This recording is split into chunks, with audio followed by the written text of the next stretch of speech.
Nesse bloco, a gente vai falar um pouquinho sobre como a Tempest lida, né, pratica a inteligência de ameaças e como ela implementa a inteligência de ameaças nos seus clientes. Cabral, acho que a primeira pergunta que eu queria fazer para você aqui é: inteligência de ameaças lida com uma quantidade fenomenal.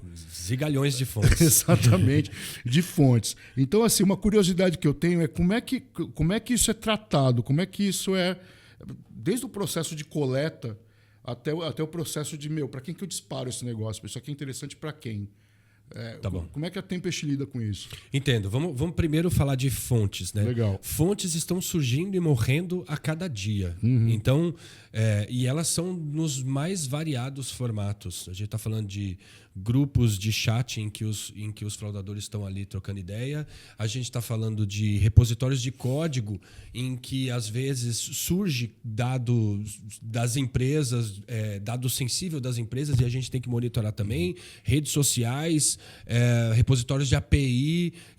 É muita coisa mesmo. Sim. Então, a primeira coisa que precisa acontecer é o seguinte: entender o que é uma fonte boa. E aí a gente tem um time de evolução dentro do time de Intel, cuja função é exatamente essa. Entender para onde o cybercrime está, como o cybercrime está se movendo, para onde ele está se movendo, e botar ali e marcar aquele lugar, pinar aquele lugar como um lugar elegível a se coletar inteligência. Próximo passo: criar coletores para isso. Não dá, é praticamente impossível botar um analista para olhar cada fonte. Então a gente precisa automatizar boa parte desse trabalho. E aí a gente estabelece coletores e depois mecanismos de triagem, sobretudo triagem com inteligência artificial, para separar o que é ruído do que é verdadeiramente sinal. E aí, com o sinal na mão, isso cai na mão do analista.